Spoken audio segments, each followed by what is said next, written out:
دوستو یہ بات دھیان سے سنو کیونکہ آج بات بہت گہری ہے۔ یہ کہانی ہے ایک بلینئر صحابی کی، ایک ایسے عظیم انسان کی جن کا مال اللہ کی راہ میں پانی کی طرح بہتا تھا۔ حضور پاک صلی اللہ علیہ وسلم کے داماد کی، اسلام کے تیسرے خلیفہ حضرت عثمان رضی اللہ عنہ کی 10 سال کی خلافت کے بعد حضرت عمر دنیا سے رخصت ہو گئے اور ان کی وفات کے صرف 3 دن بعد ہی حضرت عثمان مسلمانوں کے نئے خلیفہ بنے، جو ایک عظیم صحابی ہونے کے ساتھ ساتھ اس زمانے کے سب سے دولت مند لوگوں میں شامل تھے۔ حضرت عثمان نے 12 سال خلافت کی، مسلمانوں کو ایک قرآن پر متحد کیا اور بڑی تعمیرات کروائیں۔ مگر اسی وقت خلافت کے خلاف ایک بڑی بغاوت بھی اٹھ گئی۔ وقت آ گیا ہے، لوگوں کے دلوں میں شک ڈال دو، کہو کہ خلافت صرف بنو امیہ کا حق سمجھا جا رہا ہے، لیکن لوگ خلیفہ عثمان سے محبت کرتے ہیں، وہ مانیں گے کیسے؟ ہم لوگ پہلے 2 خلیفاؤں کے بارے میں تو بہت جانتے ہیں، لیکن حضرت عثمان رضی اللہ عنہ کے بارے میں لوگوں کو بہت کم علم ہوتا ہے، حالانکہ ان کی زندگی بہت انسپائرنگ ہے۔ حضرت عثمان خلیفہ بننے سے پہلے کسی غریب گھر میں نہیں بلکہ بہت طاقتور اور امیر خاندان بنو امیہ میں پیدا ہوئے تھے۔ ان کے والد عفان کا کپڑوں کا بہت بڑا ٹریڈ بزنس تھا جو مکہ سے نکل کر روم اور یمن تک پھیلا ہوا تھا۔ پھر ایک دن اچانک جب حضرت عثمان کی عمر بہت کم تھی، ان کے والد عفان سفر سے واپس آتے ہوئے انتقال کر گئے۔ وفات کے وقت عفان کی صرف 2 اولاد تھیں، عثمان اور آمنہ۔ اس زمانے کے رواج کے مطابق ساری دولت بیٹے کو ملی، یوں کم عمری میں ہی سارا کاروبار حضرت عثمان کے حوالے ہو گیا اور وہ مکے کے امیر ترین لوگوں میں شامل ہو گئے۔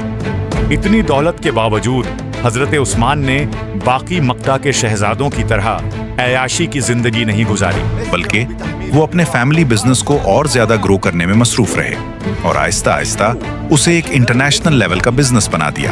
اسی وجہ سے وہ مکہ میں اتنے مشہور ہوئے کہ مکہ کی مائیں اپنے بچوں سے کہتی تھیں، میں تم سے اتنی محبت کرتی ہوں جتنی قریش عثمان سے کرتے ہیں۔ اسی بیچ بزنس کی وجوہات کی وجہ سے ان کی بہت گہری دوستی ہوئی حضرت ابو بکر صدیق رضی اللہ عنہ سے۔ اسی دوران رسول اللہ صلی اللہ علیہ وسلم پر پہلی وحی نازل ہوئی۔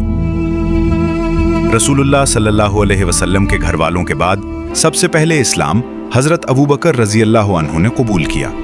اسلام لانے کے بعد وہ سیدھے اپنے دوست عثمان کے پاس گئے اور انہیں بھی دین کی طرف دعوت دی۔ حضرت عثمان، جنہیں مکہ کے جوان اپنا رول ماڈل سمجھتے تھے، جب انہوں نے اسلام قبول کیا تو مکہ کے لوگ ہل گئے۔ خاص طور پر بنو امیہ کے لوگ حیران تھے کیونکہ وہ جانتے تھے کہ اگر عثمان جیسے امیر اور طاقتور شخص نے اسلام قبول کر لیا تو مسلمانوں کو کبھی مالی تنگی نہیں ہوگی۔